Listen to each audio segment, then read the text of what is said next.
Let's go ahead and get started. First up, we have punter Oliver Straw.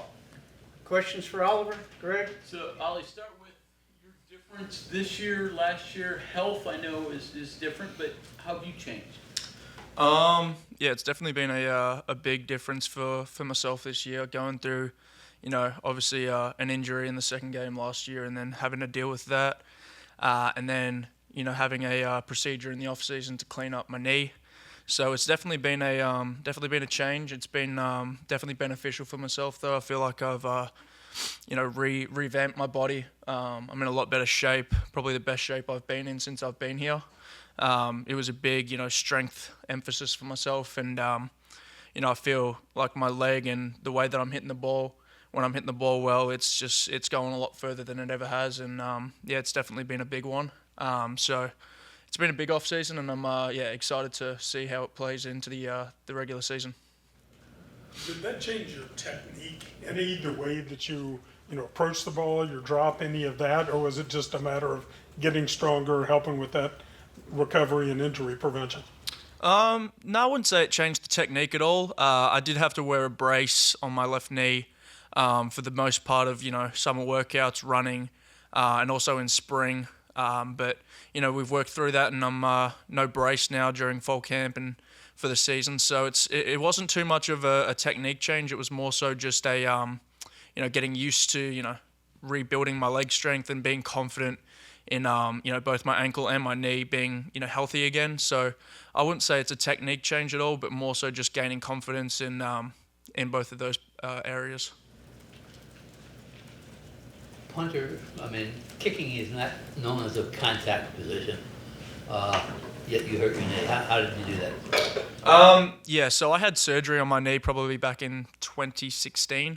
It was a bone degenerative disorder, and so I had a procedure back then, and I think at some point during the season, maybe during the pit game, after they blocked the punt, I copped a hit to the knee, and it may have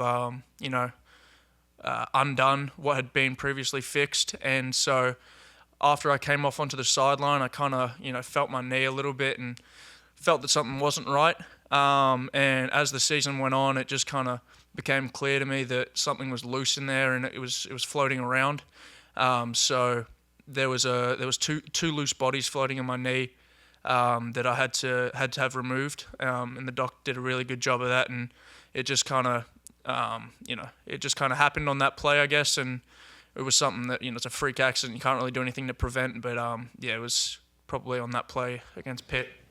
Oliver, do you keep tabs at all on individual award watch lists and things like that? And is that any part of any goal of you to claim any award or anything like that individually? Yeah. Obviously, we play a team sport, and everything we do is for the team and the beneficiary of the team. But obviously, you see things every now and again, and it's obviously in the back of your mind a lot of the time. And I just want to take care of myself every game, every play that I can in order to put the team in the best position. But obviously, if that leads to individual awards and being recognised, then that's great. But I'm honestly not too fazed about anything of preseason watch list, because a lot of that stuff that comes out, you could prove it with the team last year being put at 14th, completely wrong. So as long as I'm doing my job and the coaches here understand and think that I'm doing a good job, then to myself, if I can get an individual award, it is what it is. But yeah, as long as I'm doing my role good enough for the coaches, then I'm happy with that. What do you consider the most important part for you? Distance, hang time, accuracy, or something else? Yeah. Well, obviously, as you mentioned, there's the three main aspects.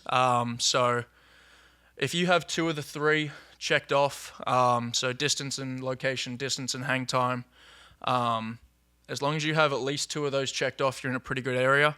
Obviously, you're aiming for all three to be perfect every time, but perfection's a hard thing to achieve as a specialist, and you got to be able to understand it's not achievable. But as I said, it's just making sure you can at least get two of those things checked off is how I measure myself usually. Yeah. Coaches have raved about Austin Brinkman. How good is he? How important is he to the whole function of what you do?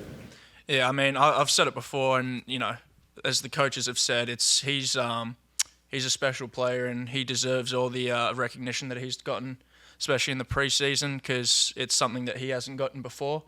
I'm just really excited for, as it being his last year and us being together for one last season. It's something I'm really looking forward to, because he's been a massive part, of my career and helping me become who I am. And he's a great leader in the specialist room, and a great leader on the team. And he's someone that really works hard and obviously doesn't get the recognition he deserves sometimes, being a long snapper. And he's a special talent, and he'll have a really good year. This might be a silly question, but someone on the receiving end of what he does, what makes a good long snapper? Just someone that is going to be consistent every single time. And obviously, there's the speed part of the ball, getting back to you, and that is what it is. I mean, it's pretty tough to get a big difference, but he's obviously elite with his speed, and he's even better with his consistency. So for me, just knowing that he's able to put the ball on me every single time, it's something that, it gives me a lot of confidence in him, and makes my job really easy. Your numbers have been great in terms of putting balls inside the 20 and also avoiding touchbacks. How much of that comes from your footy background, from kicking that? Obviously, the ball shape's a little different. How quickly did you adapt to kicking this and being able to place a football like you did in other sports? Yeah, I think the football background back in Australia, it definitely plays a big role in that.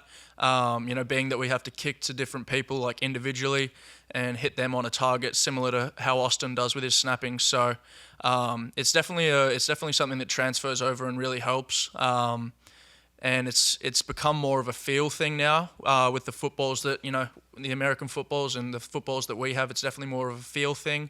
But yeah, it's something I pride myself on, being able to, put the ball, on a certain spot within a certain yard line, especially when we're in those like situations where the ball's on the 50 and we're trying to pin them deep. You mentioned having to regain confidence. When did that come about for you?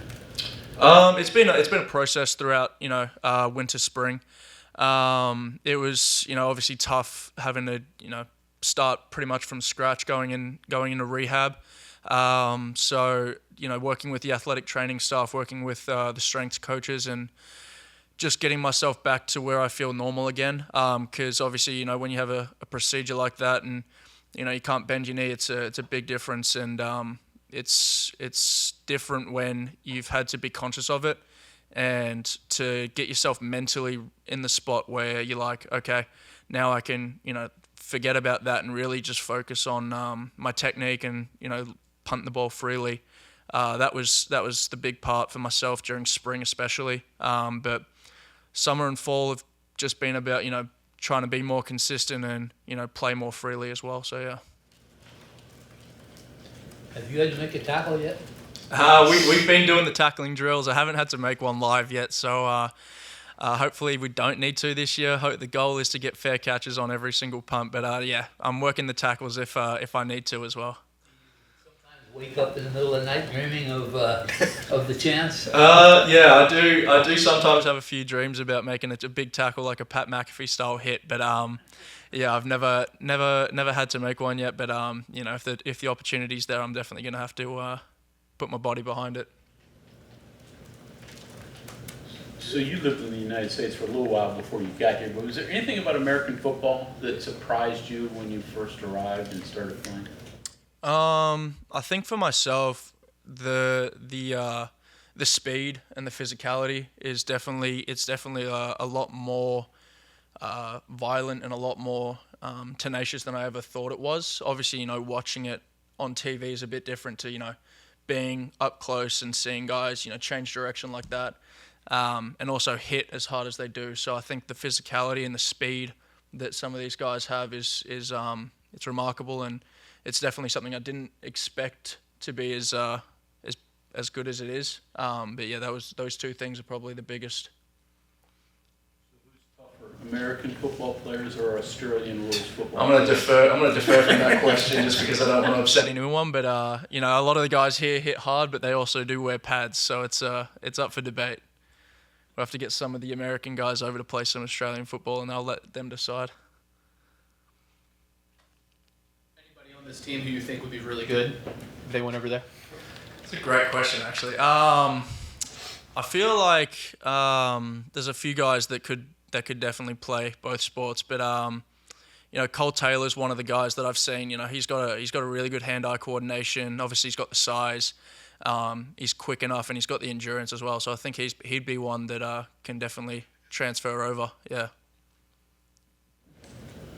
You ever show any of the guys any clips or anything like that, or Yeah, inform them sure. about what? Yeah. Always pulling up. Yeah, I'm always pulling up. The basic Australian rulebook video that shows them how it works, how we play, and what we play on. Obviously, a big oval. It's a bit different to the gridiron. So always pulling up videos, hard hits, and they tend to enjoy it. So hopefully, a couple of them can make the trip over and watch a game live. Tough decision if you got offers to play both NFL and Australian rules. No, I don't think so. Honestly, I think I'd pick the NFL in a heartbeat because the money over here is it's a little bit more than the Australian. So I'd definitely be staying here. So I think I know this because of the meat pie thing we did this summer, but foods you miss, meat pie included. Give me 2 or 3 of the biggest ones you miss from home. Definitely the meat pie. The sausage roll, a pub style chicken parmesan, chicken parma we call it back home. Couple of the snacks that we have over there. We got some chips that are a little bit different. We got some snakes as well, which is like a lolly essentially. There's a few things I miss back home, but I'm pretty well taken care of here, so it's not too bad. Have you eaten that final meat pie yet? No, I haven't. I'm saving it for a special occasion. I'm saving it for a special one, so it's in the freezer right now. But yeah.